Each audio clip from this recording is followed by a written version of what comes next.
오늘 말씀이 사무엘하 21장 15절부터 22절부터 20절 말씀인데요. 그냥 들으셔도 좋지만 3.1절 생각하시며, 아마 3.1절에 다른 분들은 몰라도 예수 믿는 사람들은 뭔가 좀 다른 태도들로 들으셔야 돼요. 우리가 이 땅 이 민족을 위해서 해야 될 일이 뭘까? 소위 말하는 민족주의 이데올로기를 따라 그렇게 되는 게 아니고요. 하나님께서 이 땅 그리고 이 민족을 사랑합니다. 이름을 민족이라고 부르고 국가라고 부르면 뭐가 좀 정치적으로 여러 가지 의미가 붙지만, 결국은 여기를 살아가는 우리들이고요, 내 이웃들이고 내 자녀들입니다. 내 자녀들이 살아갈 이곳에 정말로 하나님의 선하신 뜻이 이루어지고, 또 이 땅이 하나님이 다스리시고 또 하나님이 역사하시는 그런 선한 곳 되기 위해서요, 우리가 도대체 할 수 있는 게 뭔지, 그리고 또 우리에게 들려지는 메시지가 뭔지 우리가 마음을 열고 또 귀를 열고 오늘 설교 말씀을 들으셨으면 좋겠습니다.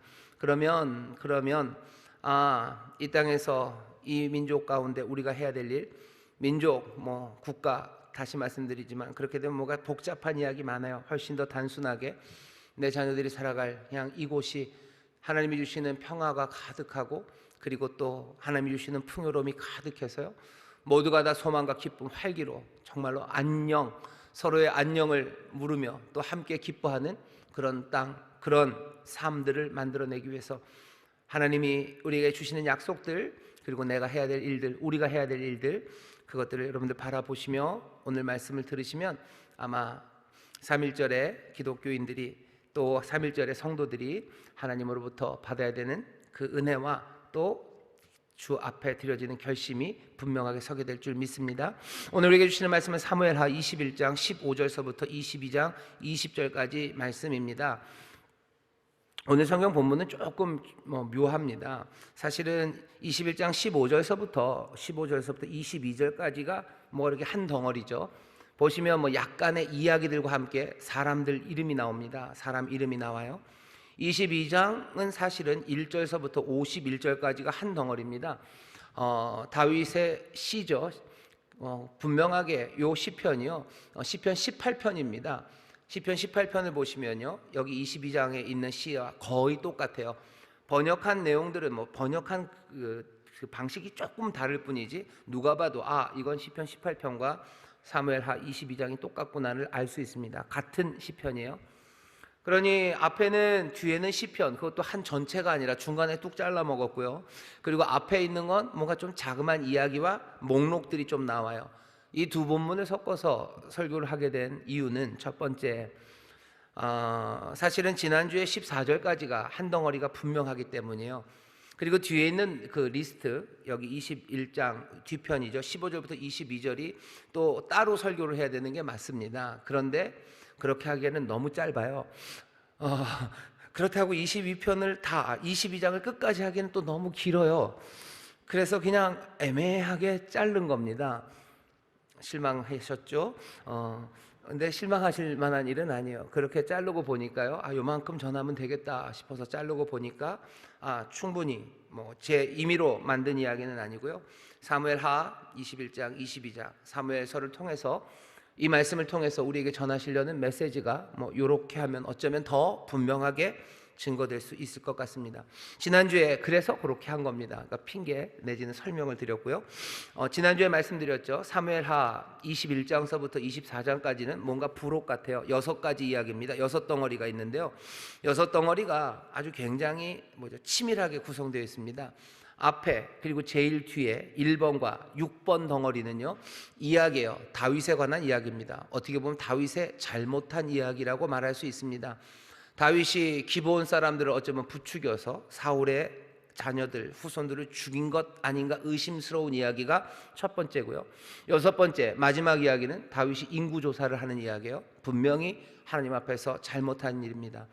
6가지 덩어리의 이야기 중에서 앞뒤에 1번, 6번은 다윗의 잘못한 이야기들, 거기서 하나씩 오면요, 5번째 이야기는 분명하게 목록입니다. 다윗과 함께했던 여러 장수들의 목록, 이름이 쫙 나와요. 그리고 오늘 우리가 읽은 여기서 하나 더 온 이 2번째 이야기도 목록입니다. 뭔가 블레셋과 싸우는 이야기를 하고 있는 것 같지만 사실은 그냥 그건 형식이에요. 블레셋과 싸울 때, 블레셋과 싸울 때, 블레셋과 싸울 때 그러면서 다윗을 도왔던 영웅들의 목록이 나옵니다. 이야기가 양쪽 끝에 있고요. 그 안쪽으로 하나씩 들어오면은 목록이에요. 그리고 그 안으로 들어오면 22장, 23장에 다윗이 부른 노래입니다. 다윗의 찬송이고 기도가 그 안에 있어요. 그래서 전체로 보시면 21장부터 24장이 뭔가 이야기가 끝난 부록 같지만요, 아예 아주 정밀하고 아주 세밀한 작전처럼요, 아주 그냥 어쩌다가 하지 못한 이야기들을 뒤에다 다 몰아놓은 게 아니고요, 요 덩어리를 통해서 전하고 싶어하는 메시지가 분명합니다. 오늘 먼저 읽은 이 리스트를 보시면요, 그냥 리스트, 블레셋과 싸울 때 블레셋에 첫 무찔렀던 뭐 유명한 사람 이름을 알려주마, 그 사람 이름을 혹시 모를까봐 나중에 찾아봐라, 그래서 적어놓은 게 아니에요. 나중에 찾아보기 위한 목록이 아니라요, 이건 아주 의도적으로 이 말을 해놓는 겁니다. 보셔요. 블레셋 사람이 다시 이스라엘을 치거늘 다윗이 그 신복들과 함께 내려가서 블레셋 사람과 싸우더니, 블레셋과의 싸움은 사무엘하 5장 마지막에서 다 끝났습니다. 다윗이 시온성, 그러니까 예루살렘을 차지해서 다윗성이라고 이름 붙이고 나서요, 그 다음에 블레셋을 정벌하는 것 같아요. 사무엘하 5장 그래서 끝쪽에 보면 블레셋과 싸우러 나갑니다. 싸우러 나가서 그때 그냥 완전히 끝장을 내요. 그 다음부터는 뭐 블레셋과 싸운다는 이야기가 없습니다. 그때 싸우러 마지막 싸움처럼 나갔을 때 싸움의 이야기는요, 어마어마하게 뭐라 해야 되나, 아주 신앙적이에요. 그리고 너무 멋져요. 짧은 이야기지만 이렇습니다. 다윗이 왕이 되었죠. 왕이 되어서 다윗 성이라는 뭐 왕의 성을 하나 만들었어요. 꼭 그럴 일은 아닙니다. 자기 성, 다윗 성이 있어야 되는 건 아니죠. 하지만 모든 주변에 있는 왕들이 다들 자기의 성이 있어요. 그러니 다윗도 어쩌면 예루살렘 그 시온을 점령하고서 다윗 성이라고 이름 붙입니다. 어떻게 보면 시류를 따라가는 거고, 왕 흉내 내는 거 어쩌면 하나님 보시기에 이상하다 싶을 만큼 약간은 부족한 모습이 보입니다. 하지만 다윗은 늘 그래요. 뭔가 부족한 것 같지만 그것들을 그냥 훨씬 더 뛰어넘는 믿음의 행동들을 합니다. 왕이 되어서 왕의 성을 가졌으면 왕이 알아서 전쟁하면 됩니다. 그런데 다윗이 시온성, 그곳을 다윗성이라고 이름 붙인 후에 이스라엘이 늘 싸웠던 블레셋, 그렇죠? 그냥 평생의 적이었죠. 사울을 하나님이 불렀던 것도 다른 이유 없어요. 블레셋을 막기 위해서 사울을 세우셨던 겁니다. 다윗은 그러니 그 일을 마무리해야 돼요. 그러니 정말로 이스라엘의 최대의 수건 사업인 블레셋 정벌에 나갑니다. 다윗은 그 정벌에 나가면서요, 보통 왕이 했던 것처럼 뭐 자기를 뿜뿜 이렇게 막 폼 잡고 내가 뭘 하겠다 그렇게 하지 않습니다. 가장 연약한 사람이 그랬던 것처럼 어떻게 해요? 하나님께 묻습니다. 여호와께 물어요. 내가 치러 갑니까? 내가 올라갑니까? 여호와께서 대답해 주시죠. 그래, 올라가라. 그러니 또 올라가요. 그래서 싸웁니다. 그 다음에도 또 이제 블레셋이 한번 왕창 졌는데도 뭐 전쟁이 그렇게 쉽게 끝나지 않죠. 또 옵니다. 또 싸우러 나가요. 블레셋과의 계속되는 전쟁입니다. 그때도 다윗은 여호와께 물어요. 한번 이겼으면 이젠 됐다 싶을 텐데 그렇지 않아요. 사무엘하 5장을 보면 다윗은 또 묻습니다. 여호와께 또 물어요. 여호와 하나님께서 그걸 기뻐하신 것 같아요. 좋아하신 것 같아요. 그래서 두 번째는요, 아주 재밌게 싸우십니다. 올라간다. 아니 잠깐 기다려라. 너 뽕나무에 숨어 있으려. 뽕나무 밭에 숨어 있어라. 언제까지 숨어 있는지도 자세하게 얘기해줘요. 뽕나무 위에서 바람 소리 들릴 때, 뭐 시 같죠. 뽕나무 위에서 바람 소리 들릴 때 그때 나와라. 왜? 내가 너 그 바람 소리 들릴 때는 내가 이미 나가서 싸워서 그것들 무찌른 후가 될 테니 내가 뽕나무 위 바람 소리 들리게 할 때 너 그때 나와서 블레셋 처치하면 된다. 다윗이 어떻게 해요? 그렇게 합니다. 사무엘하 5장 그 마지막에 블레셋과 연속되는 그 싸움들, 마지막 그 블레셋을 정벌하는 그 싸움은요, 정말로 아름답고 아주 짧지만요, 그냥 감동적인 이야기예요. 왕이지만 겸손하게 여호와께 묻고, 여호와께서는 그 묻는 질문과 그 기도에 뭐 망설임 없이 대답하시고요, 대답하시는 응답은 점점점 아름다워져요. 그냥 올라가라 하시더니 얼마나 아름답습니까? 너 뽕나무 숲에 숨어 있어라. 뽕나무 위로 바람 소리 들리거든. 너 와라. 내가 앞서가서 그들을 다 처치하고 내가 너를 부르는 소리다. 너 와서 정리하면 된다. 다윗은 또 그렇게 해서 그 전쟁을 이기고요, 이제 블레셋은 더 이상 이스라엘의 위협이 되지 않았어요. 그 놀라운 전쟁의 이야기입니다. 그것에 대해서 오늘 이 본문은요, 조금 다른 이야기를 하나 해줘요. 조금 다른 이야기입니다. 뭐라 그럽니까? 블레셋 사람이 다시 이스라엘을 치거늘 그 전쟁들이죠. 다윗이 그 신복들과 함께 내려가서 블레셋 사람과 싸우더니 다윗이 피곤합니다. 다윗이 피곤해요. 오늘 우리가 읽는 본문 21장 15절부터 22장 20절에서는요. 여러분들 다윗이 어떤 사람인지 보게 될 겁니다. 다윗은 이런 사람이에요. 오늘 알려주죠. 다윗은 피곤해하는 사람입니다. 사무엘하 5장만 보면요. 다윗은 그냥 너무 아름답고 완벽해요. 하나님 앞에 겸손하고 그리고 달려나가 싸우는데 머뭇거림이 없고 그리고 뭐 전쟁에서 지지 않을 것 같은 사람, 그 사람이 다윗입니다. 근데 오늘 본문 보니까 뭐냐? 다윗 피곤했다라고 되어 있습니다. 다윗이 피곤했대요. 다윗 지치는 사람입니다. 다윗 지치는 사람이에요. 약한 사람이에요. 자, 다윗이 피곤하니 어떻게 됐습니까?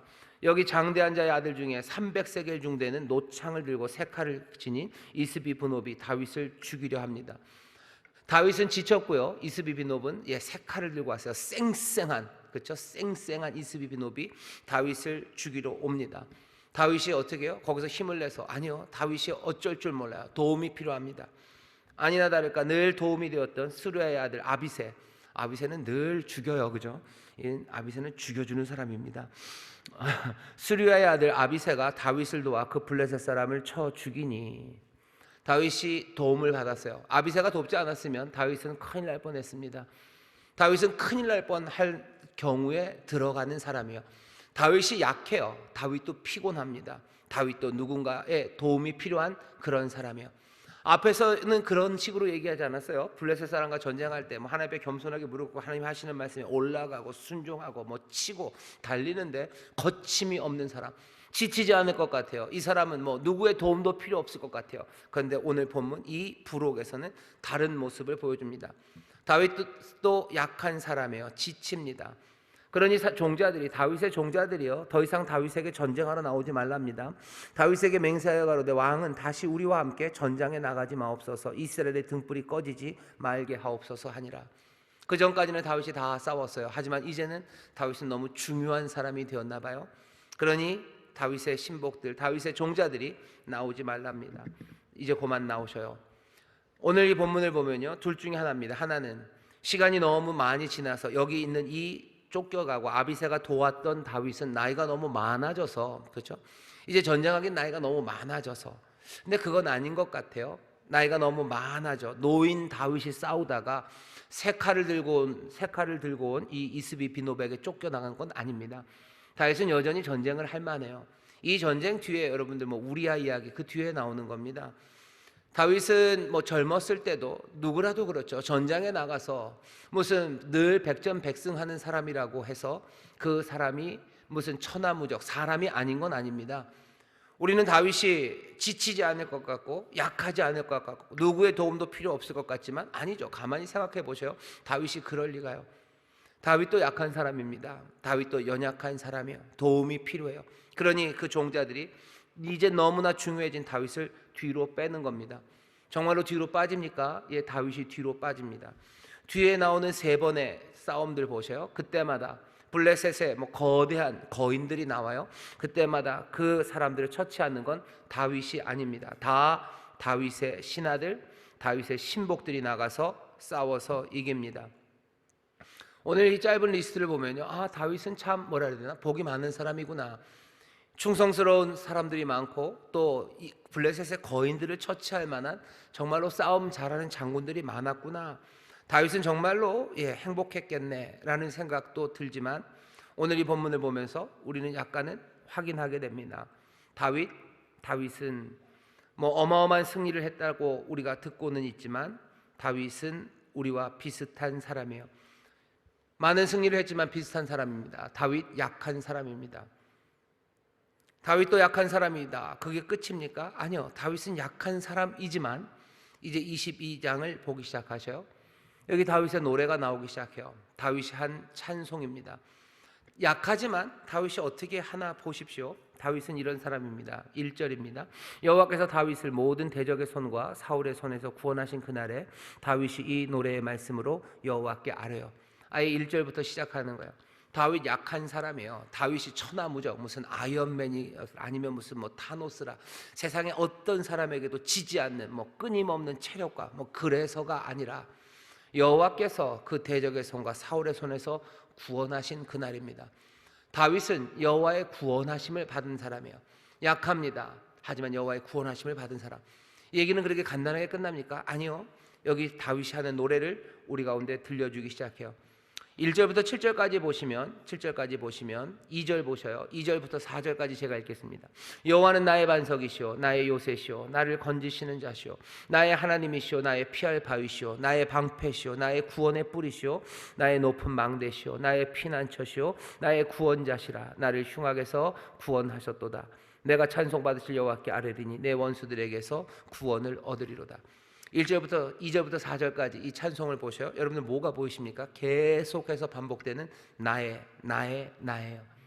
그냥 여호와는 반석이시오 여호와는 요새시오 여호와는 건지시는 자시오 그렇게 말해도 뭐 그렇게 크게 문제는 없습니다. 근데 다윗은 지금 뭐라고 하냐? 나의. 어떻게 보면 이 사람은 너무 심하네, 너무 이기적이네. 어떻게 이 말을, 다윗은 이 말을 빼고 싶지 않은 사람이에요. 그냥 여호와는 구원이시다, 여호와는 반석이시다, 그냥 그것도 참입니다. 그렇게 고백하고 찬송할 수 있어요. 하지만 다윗은 거기서 만족하고 싶은 사람이 아닙니다. 이 다윗의 이 찬송을 보면서 다윗은 너무 이기적이야, 너무 유아틱해, 애기냐 뭘 이렇게 자꾸 말하게, 그렇게 말할 수 있는 사람들도 어쩌면 있을 겁니다. 하지만 다윗의 이 찬송이 뭔지, 왜 이렇게 나의 구원이시고 나의 요새시고 나의 반석이시고 나의 구원의 뿌리시고 나의 높은 망대시라고 말하는지 아는 사람도 있어요. 누가 알겠습니까? 약한 사람들이 알아요. 피곤한 사람들이 알아요. 나가서 싸울 수 없는 사람들이 알아요. 누군가의 도움이 필요한 사람이에요. 15절서부터 21장 보셔서 다윗은 이제 뒤로 빠져야 돼요. 피곤합니다. 지칩니다. 연약합니다. 연약한데 중요한 일을 맡았어요. 다윗은 포기할 수는 없어요. 하지만 그럼에도 자기 연약함을 압니다. 다윗은 지금 아주 간절해요.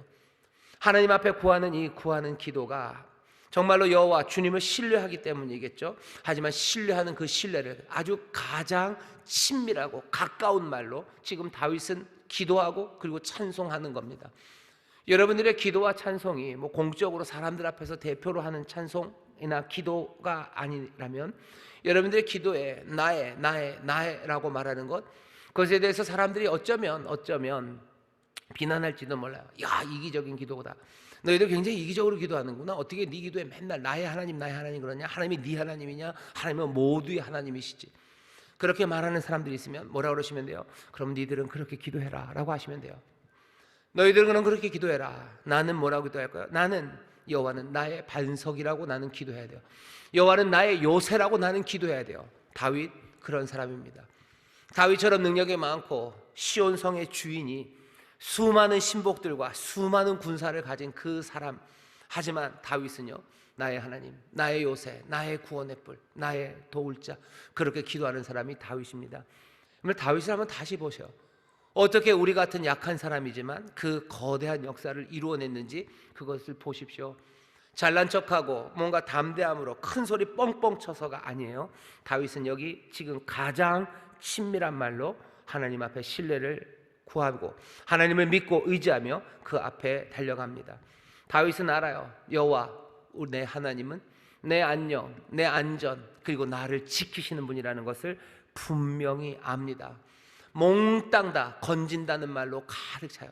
주여 나를 건지시옵소서, 주여 나를 건지시옵소서. 주는 나의 구원의 뿔, 주는 나의 요새, 주는 나의 모든 것들을 살피시고 나를 구원하시는 분. 그래서 뭐 하는 거예요? 4절 찬송 받으실 여호와입니다.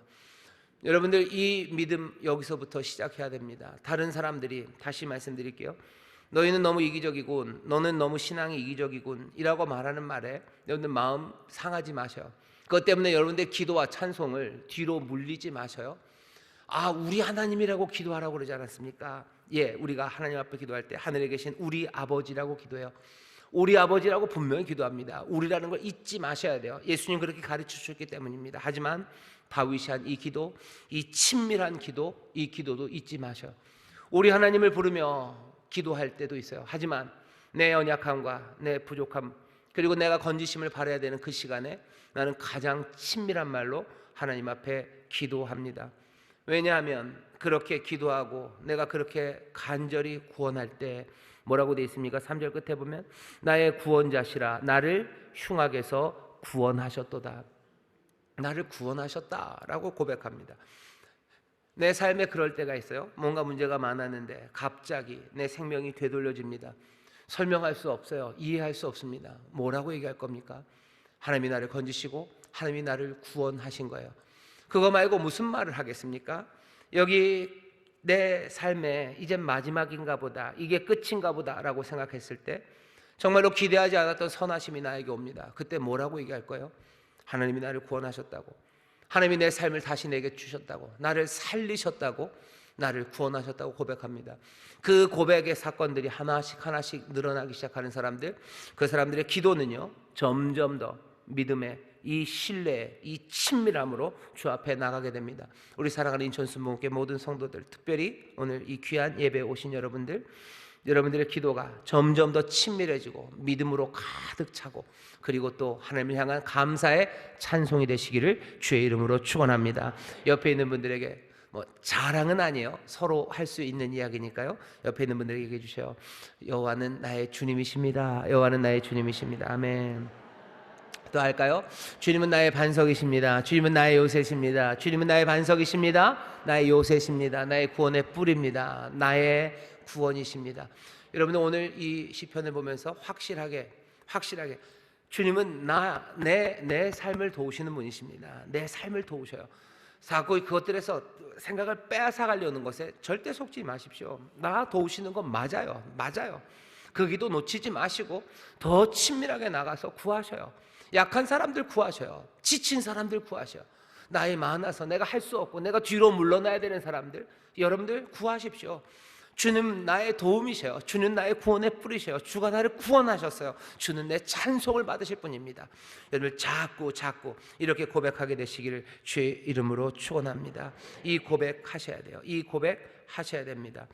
왜 자꾸 이 고백하셔야 되는지 아세요? 나의 주님 이야기를 여기서 계속하죠. 나만 반복되는 거 아니에요. 나만 반복되는 거 아닙니다. 하나님, 여호와, 이 얘기도 계속 반복됩니다. 왜 그렇죠? 우리의 입술에서 주님이라는 이야기 나와야 돼요. 주님이라는 말 나오고 하나님이라는 말 나와야 돼요. 안 그러면 그 주어 자리에요, 하나님 말고 주님 말고 다른 것들이 슬슬 들어가기 시작합니다. 여러분들 끊임없이 하나님을 부르시는 거예요. 왜 계속해서 기도하라고, 쉬지 말고 기도하라고 합니까? 계속해서 주의 이름을 부르라고 하는 이유는 뭡니까? 주의 이름을 부르지 않으면 세상의 다른 것들이 구원자다라는 세상의 이야기가요 슬그머니 우리에게로 들어옵니다. 세상은 주님이 구원하시는 게 아니라 다른 것이 구원한다고 얘기해요. 그죠? 사실은 그 둘이 싸우는 겁니다. 우리는 여호와가 나의 구원이시다 얘기하죠. 세상은 다르게 얘기해요. 구원은 다른 데 있어요.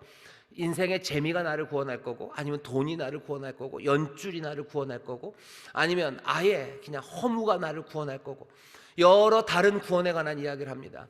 우리가 주님이 구원이시다는 이야기를 우리가 자꾸 말하지 않는다면요, 세상의 구원에 대한 다른 이야기들이 우리에게 들어오기 시작해요. 그러니 수비를 위해서, 그렇죠? 방어를 위해서라도요, 주가 구원하신다는 이야기가 우리의 입에서 떠나면 안 됩니다.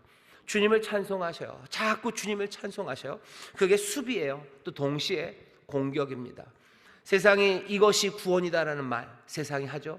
하지만 우리는 그것을 주가 구원하신다는 말로 그 주장들을 흔들어 놓기 시작하는 거예요. 여러분들이 흔들리지 말고 얘기하시래요. 주님이 구원하신다고. 세상이 뭐라고 얘기하지? 주님이 구원하신다고. 그게 공격하는 말입니다. 그럼 그 사람들의 말들이 흔들리기 시작해요. 누가 흔들리나 보자는 거죠. 누가 흔들리냐? 우리가 흔들리지 않는 나라를 받은 사람들이야. 우리가 굳건한 믿음에 선 사람들이야. 세상은 이리저리 헤맬 겁니다. 이게 구원인가 싶다가 이 산이 아닌가 봐, 저 산이 구원인가 봐 하고 돌아다니는 사람이에요. 우리는 아니에요. 우리는 흔들리지 않고 이 자리에서 똑같이 주님이 구원이시다고 말합니다. 누가 이기겠습니까? 이게 우리가 이깁니다. 우리가 이깁니다. 어떤 사람들은 젊었을 때는 주먹이 구원이에요. 주먹이 구원이고, 또 시간이 지나면 돈이 구원이고, 조금 지나면 자식이 내 구원이고, 구원이 막 흔들어갑니다. 결국 마지막에 뭐라는 줄 알아요? 죽음이 내 구원이래요. 그죠? 내 삶의 모든 문제를 해결하고 내 모든 아픔들을 해결하는 건 뭐예요? 죽음이 내 삶의 구원이라죠. 안락사라는 게 말하는 게 뭐예요? 그거죠. 내 삶의 아픔에 참된 기쁨은 뭐예요? 죽음이 나에게 기쁨을 준다는 거, 그게 안락사입니다. 유다나시아예요. 죽음이 좋은 거죠. 죽음이 좋다는 거예요. 죽음이 내 구원이다라면 슬픈 말들을 사람들이 시간이 지나면서 구원에 대해서 이런저런 이야기를 합니다. 하지만 우리는 아니요. 사나 죽으나 우리는 주의 것이고, 내 삶의 깊은 골짜기나 아니면 내 삶이 높은 산 정상에 있을 때나 내 삶의 구원은 오직 주님이십니다. 흔들리지 않는 말로 공격하는 사람이 이겨요. 세상의 구원에 대한 이야기가 내 믿음을 흔들리지 않도록 주님이 내 구원이시다는 이야기가 우리의 입술에서, 우리의 찬양과 고백에서 계속해서 나와야 되고요. 또 세상의 구원에 대해 잘못 알고 있는 사람들, 그 사람들을 흔들어내기 위해서라도 주님은 구원이시라고 여러분 분명히 말씀하셔야 됩니다. 이 찬송 그리고 이 노래가 우리의 입에서 떠나지 않기를 주의 이름으로 축원합니다. 여러분들 그냥 입에 달고 사세요. 주님이 나의 구원이셔요. 주님이 나의 산성이셔요. 주님이 나의 요새입니다.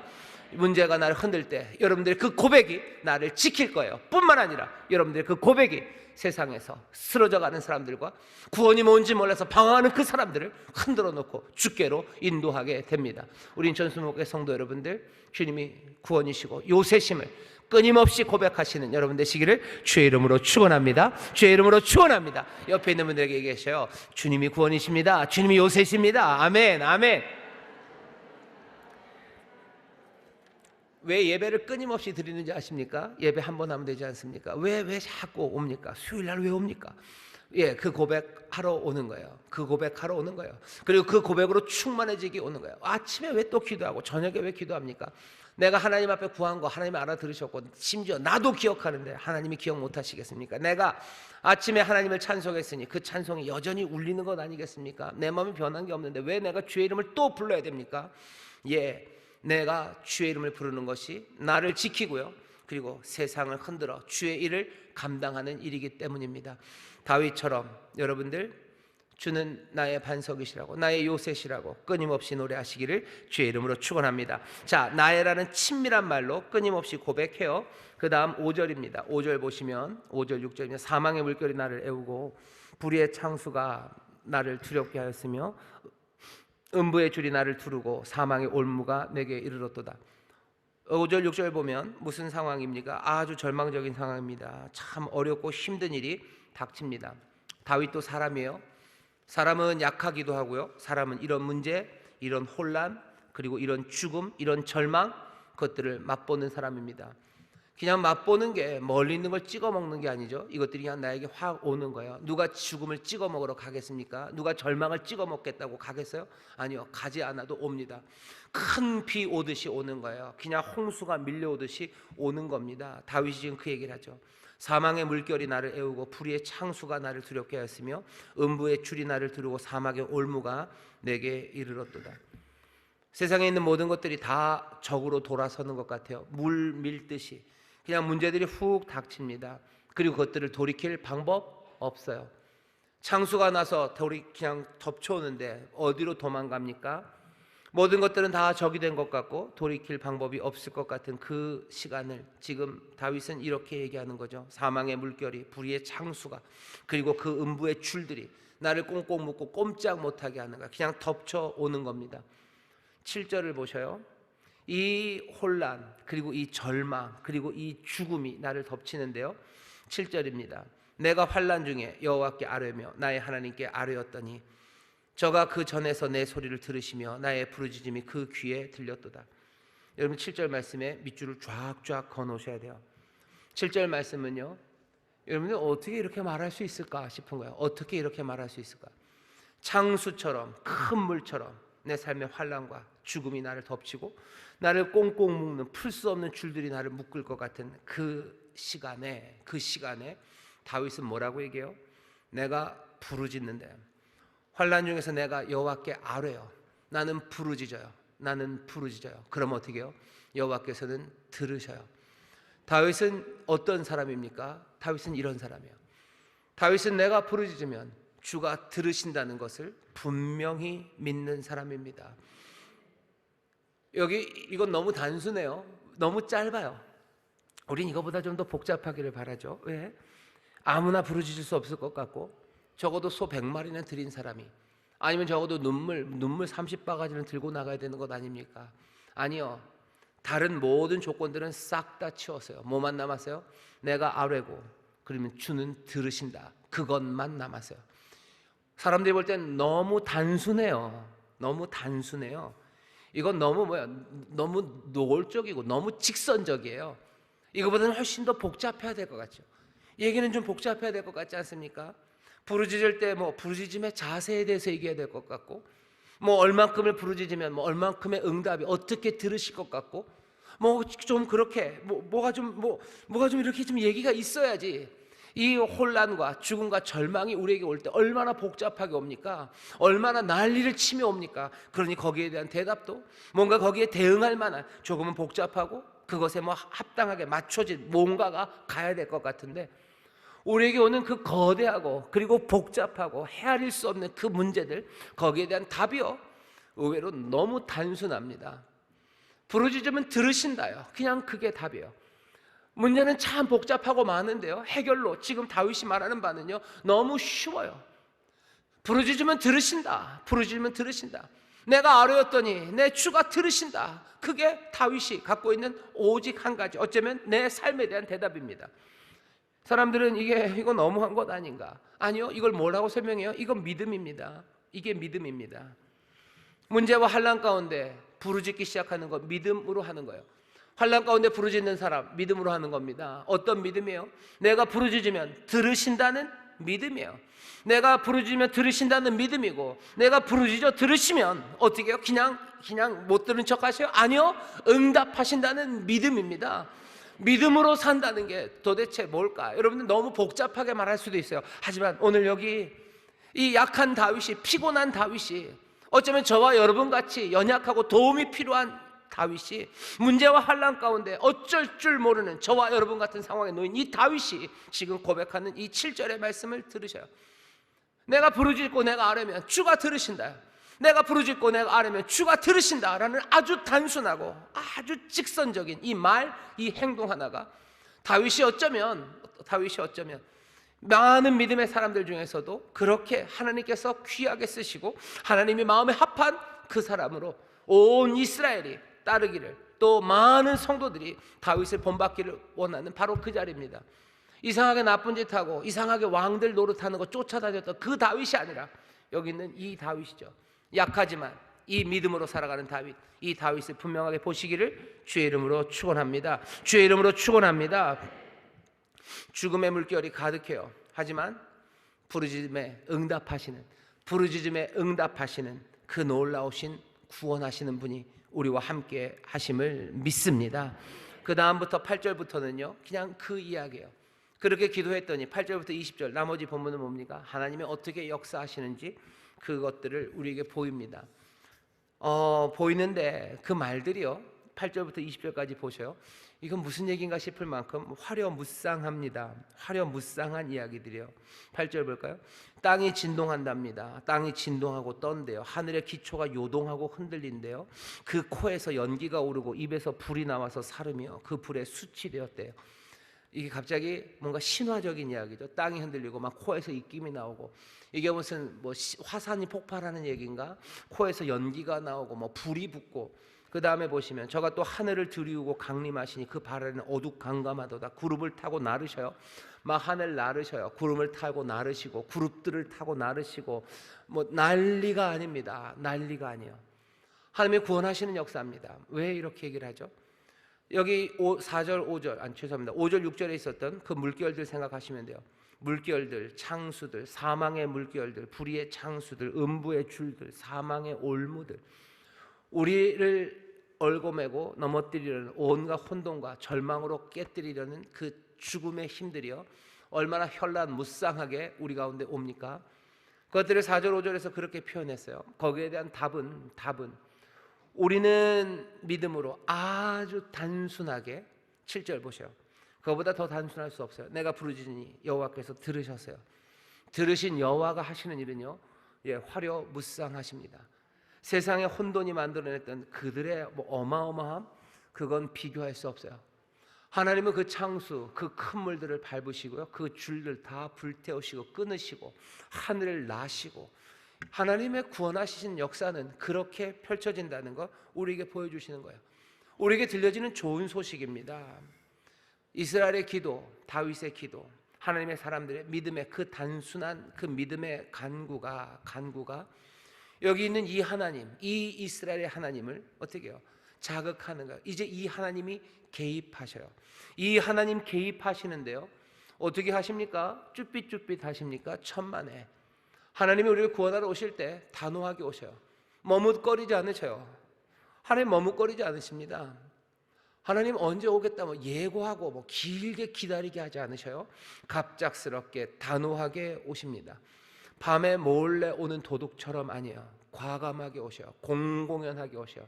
모두를 그냥 겁나게 하며 오십니다. 하나님 어떻게 구원하세요? 겁나게 구원하십니다. 하나님 어떻게 구원하세요? 단호하게 구원하셔요. 머뭇거림 없이 구원하셔요. 신의 산 흔들며 임하셨던 주님이셔요. 그 주님은 지금도 흔드실 준비 다 돼 있어요. 얼마든지 흔들며 임하십니다. 누구에게? 기도하는 사람들. 바로 그 기도하는 사람들에게 하나님 오셔서 역사하시는, 그렇게 개입하시고 구원하시는 하나님이심을, 그런 주님이심을 여러분들 기억하시기를 주의 이름으로 축원합니다. 8절부터 20절까지 쭉 읽어보셔요. 이건 신납니다. 환상적이에요. 판타지예요. 아바타보다 훨씬 더 환상적입니다. 보세요. 구름을 타고 나르신데요, 이 12절입니다. 흑암 곧 모인물과 공중에 빽빽한 구름으로 둘린 장막을 삼으시며 그 앞에 있는 광채로 인하여 숯불이 피었도다. 여호와께서 하늘에서 뇌성을 발하시며 지존하신 자가 음성을 내시며 살을 날려 저희를 흩으시며 번개로 파하셨도다.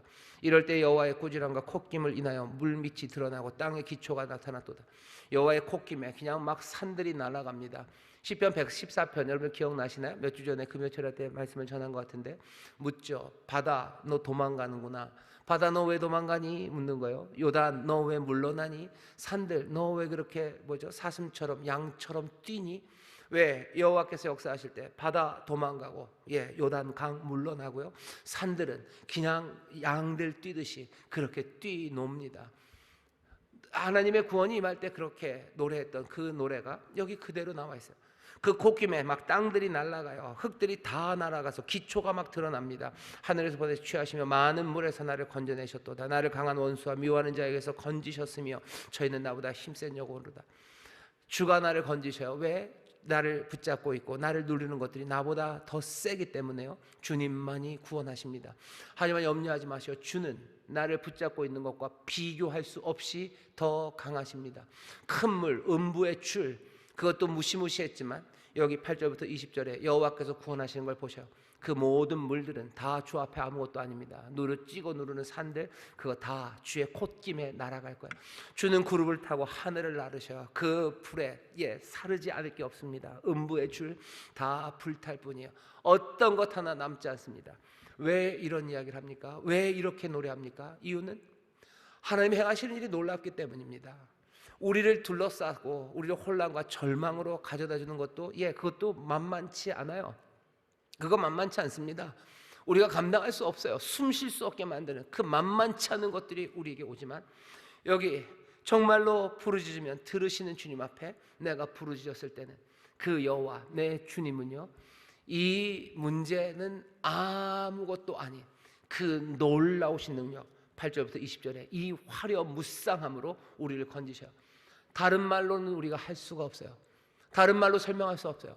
주께서 나를 어떻게 구원하시니 나는 어떻게 설명합니까? 그냥 그렇게 말할 뿐이에요. 내 앞에 있었던 산 같은 문제요. 문제가 내 삶의 문제는 산 같은 문제입니다. 촌스러워. 무슨 문제가 산 같다고 그러냐? 문제를 하나하나 적을 수 있어야지. 아니요, 적을 수 없어요. 그런 문제들 많습니다. 그냥 뭐라고밖에 그냥 산 같은 문제고 그 산이 나를 찍어 누르는 것 같은 거예요. 네 삶의 문제가 뭐냐? 큰 물이 나를 덮치는 것처럼 숨 못 쉬게 하고 나를 쓸어버리게 하고 공포로 사로잡게 하는 그런 문제입니다 라고 밖에 말할 수 없어요. 사람들은 네 문제를 써봐야지. 아니, 안 써져요. 안 써집니다. 그냥 내 문제는 빚 얼마 누구에게 한 거, 내 건강검진 받으니 이게 문제. 아니요, 그게 그렇게 문제가 정리가 안 되죠. 여기 있는 말처럼 그냥 될 겁니다. 큰 물이 나를 덮은 것 같고 산이 나를 찍어 누르는 것 같고 음부의 줄이 나를 꽁꽁 묶어서 꼼짝도 못하게 하는 것 같고 빚이 얼마 있는데 내가 왜 걷질 못합니까? 근데 진짜로 걷지 못하죠. 그죠? 내가 내 자녀랑 내가 대판 싸웠어요. 그렇다고 해서 내가 왜 밥을 못 먹습니까? 밥 먹어야 되죠. 하지만 밥 못 먹습니다. 도대체 뭘로 설명할 거예요? 내 삶에서 내 부장님이랑 싸웠어요. 그런데 왜 죽고 싶어 합니까? 말도 안 되죠. 싸우면 싸운 거죠. 아니요, 죽고 싶어요. 그냥 인생이 다 깜깜해지는 거예요. 싸웠는데 왜 깜깜해집니까? 그거 설명해보라고. 설명 안 돼요. 그냥 우리를 찍어 누르는 건 그렇게 오는 겁니다. 큰 물 오는 것처럼, 산처럼 줄처럼 우리를 붙잡아내는 거예요. 여기서 건져내신 하나님, 우리 주님의 역사도 마찬가지예요. 그냥 그거 문제 하나 해결되는 방식 아니에요. 하나님이 싸우시고 우리를 건져내실 때요, 하나님의 역사가 놀랍습니다. 다른 방식으로 설명할 수 있어요? 아니, 설명 못합니다. 그냥 주의 놀라우신 은혜예요.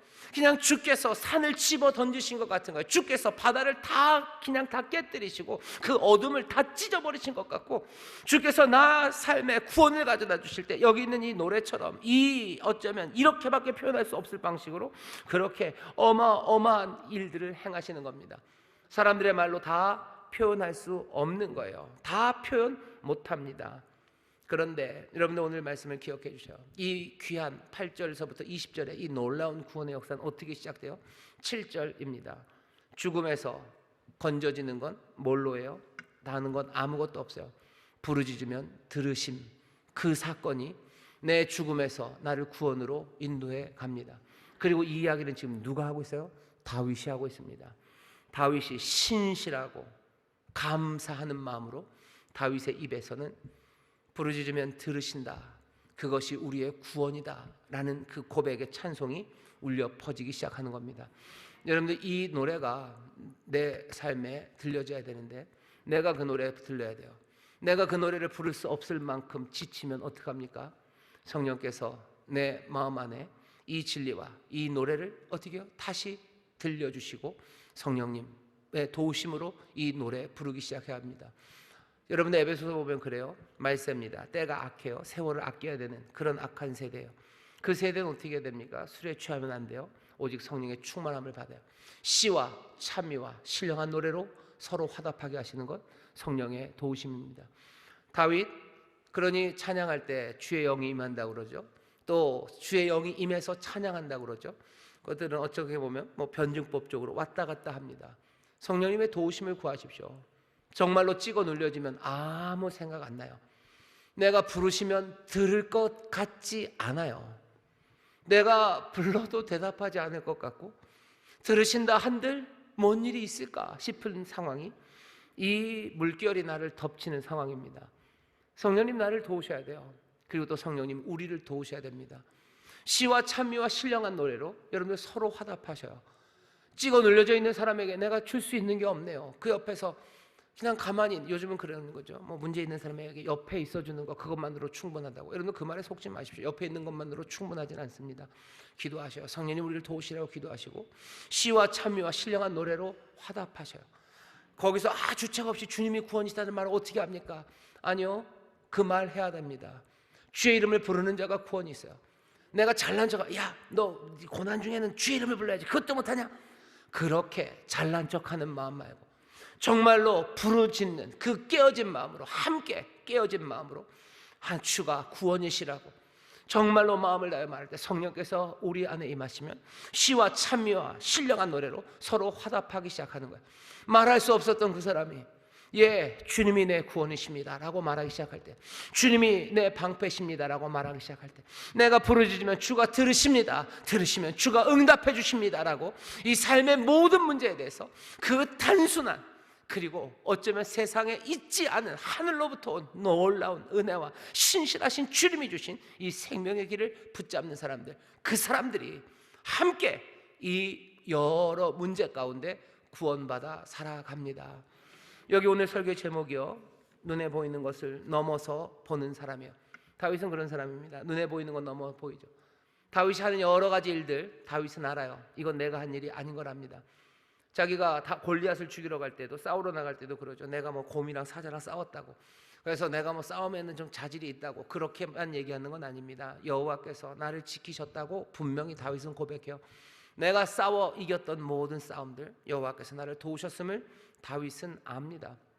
다윗은 그런 사람이에요. 눈에 보이는 건 넘어서를 보는 사람이 다윗이었습니다. 우리도 마찬가지예요. 내 연약함을 넘어서 보시기 시작하셔. 우리는 연약하죠. 하지만 우리가 넘어서 봐야 되는 것, 분명히 봐야 되는 것, 보이지 않는 것이에요. 하지만 우리에게 오늘 보이십니다. 여러분들 부르짖으면, 내가 부르짖으면 들으시는 이 하나님, 이 주님을 보셔야 돼요. 이건 보이지 않아요. 믿음으로 붙잡는 겁니다. 이것 보고 믿음으로 구하셔요. 그때부터 정말로 눈에 보이지 않아도 주께서 구원하시는, 어쩌면 이 콧김으로 산들을 날리시고요, 그걸 타고 하늘을 나르시고 내 삶에 있는 것들을 건져내시고 또 구원하시는 그 귀하신 주의 능력을 우리가 함께 보게 될 줄 믿습니다.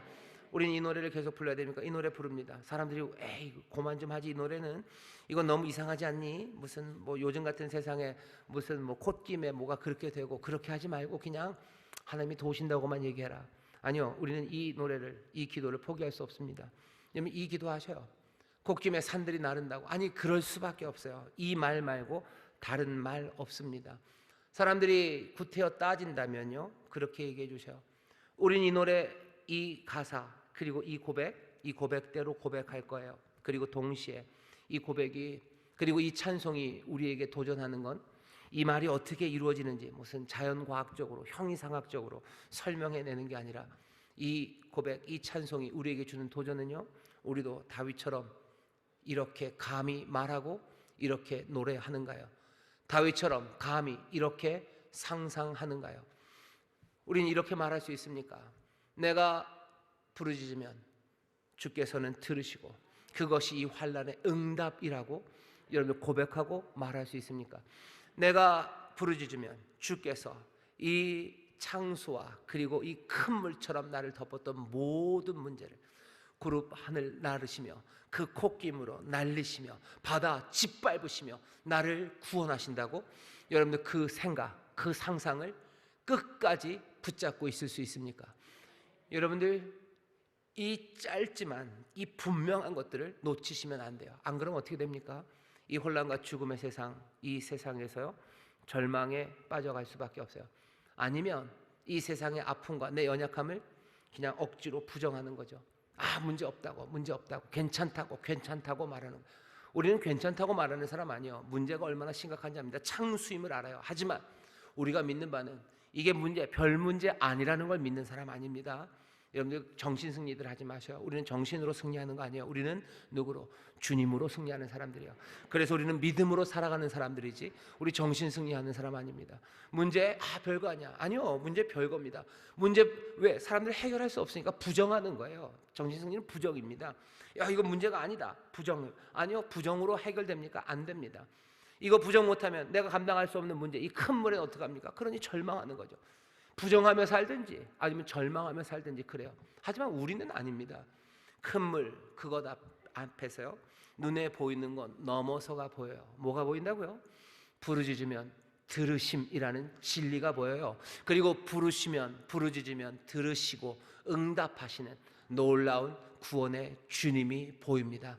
그 주님은 이 세상의 모든 환난과 그리고 죽음을 가져다주는 어떤 세력보다도 강하시고 위대하신 주님이셔요. 주님 능력의 주님이십니다. 부르짖으면 들으시는 주님이십니다. 여러분들 길지 않아요. 이 짤막한, 어쩌면 뭐랄까 진짜로 날카로운 작은 단도 하나처럼요 우리에게 잡아주신 거예요. 이것 하나면 됩니다. 아무리 큰 문제가 현란하게 우리를 덮쳐올지라도요 부르짖으면 들으셔요. 부르짖으면 들으시는 내 주님, 세상보다 크신 내 주님이 들으시니 뭐 할까요? 주님이 역사하실 것 믿으시기를 주의 이름으로 축원합니다. 다윗은 그런 사람이었습니다. 우리 다윗처럼 연약한 우리도 이렇게 살아가기 시작하십시오. 대한민국이 이렇게 살아가기를 원합니다. 대한민국이 부정하고들 있는 것 같아요. 문제가 없다고 다 괜찮다고. 아니, 괜찮지 않습니다. 아니면 절망하는 사람들 얼마나 많아요? 절망합니다. 아예 안 되겠다, 절망해버리는 거죠. 마음이 꺾여버린 사람들이 얼마나 많은지 모릅니다. 포기하는 거죠. 부정하고 포기하고 또 그것들은 서로 상승을 시켜요. 절망하는 사람들 보면서요 또 더 부정하게 되고요, 저렇게 부정하는 사람들을 보면서 아이고 저래가지고 되겠냐 하니 또 절망하는 겁니다. 아이 낳는 거, 정치, 아니면 무슨 경제, 노사관계, 몽땅 다 서로 부정하고 절망하며 점점점 어두워져가는 이 땅입니다. 이 땅의 구원의 길, 정말로 주께서 행하시려고 우리에게 주신 것, 우리는 무기 없는 사람이 아닙니다. 우리는 복된 소식을 들은 사람이에요. 진리를 듣고 생명의 길, 그것을 우리에게 말씀해 주셨어요. 부르시면, 우리가 부르짖으면 들으십니다. 여러분들 이 믿음으로 이 상상을 절대로 놓치지 마시고 성령 안에서 서로 격려해 주세요. 구역 식구들 모여서 뭐 하셔요? 여러분들 부정하는 일 하셔요? 아니면 서로들 앉아서 절망들 하십니까? 그러면 그냥 눈에 보이는 걸 넘어서 보실 수가 없는 거예요. 이 나라 대한민국을 보면서도 그냥 서로 앉아서 부정하고 서로 절망하면 아무것도 안 됩니다. 그 물을 어떻게 감당합니까? 그 음부의 줄에서 어떻게 벗어납니까? 우리에게 그 줄을 끊고 그 물을 다 도망가게 하는 그 놀라운 길을 우리에게 알리셨어요. 우리가 그것들 할 거 아닙니다. 우리에게 주어진 건 뭐예요? 어쩌면 아주 짧은 칼 하나요. 부르짖으면 들으시는 주님, 그 주님 앞에 아뢰며 여러분 나가십시오. 그러면 됩니까? 예, 주님이 역사하셔요. 놀랍게 역사하셔요. 그 현란한 역사 가운데는요, 산을 뛰놀게 만들고 바다 도망가게 만들고 요단 그 강 물러나게 할 뿐만 아니라 우리를 새롭게 하시는 그 놀라우신 능력도 함께 하십니다. 우리의 기쁨을 채우시고 평강을 채우시고 성령으로 충만하게 힘차게 노래하시게 하시고 이 믿음에 더 굳건하게 서게 하시고 또 하나님의 능력으로 내게 맡은 일들을 감당하게 하시는 그 현란한 놀라운 주의 역사가 이 세상에 그리고 우리에게 임할 것 여러분들 믿으시며 다윗처럼 고백하시고 약한 가운데도 이 믿음으로 승리하는 여러분 되시기를 주의 이름으로 축원합니다. 기도하겠습니다. 우리의 구원은 주님, 우리를 위협하는 어떤 것보다도 더 강함을 우리가 압니다. 우리 주님은 죽음보다 강하시고 우리 주님은 혼돈보다 강력하십니다. 그 주께서 부르짖으면 들으심을 우리가 믿사오니 주여, 혼란하고 복잡하고 거대한 문제 있을지라도 주여, 이 단순하고 주여, 이 분명한 진리, 이 믿음, 이 담대함을 놓치지 말게 하여 주시옵소서. 주여, 이 조약돌들로 세상이 무너지게 될 줄 믿습니다. 이 조약돌로 인하여 하나님의 구원이 시작될 줄 믿습니다. 주여, 이 단단한 믿음 놓치지 않는 하나님의 사람들 되게 하여 주옵시고 이 민족이 주여 이 믿음 앞으로 나오게 하여 주옵소서. 감사드리며 예수님 이름으로 기도하옵나이다. 아멘.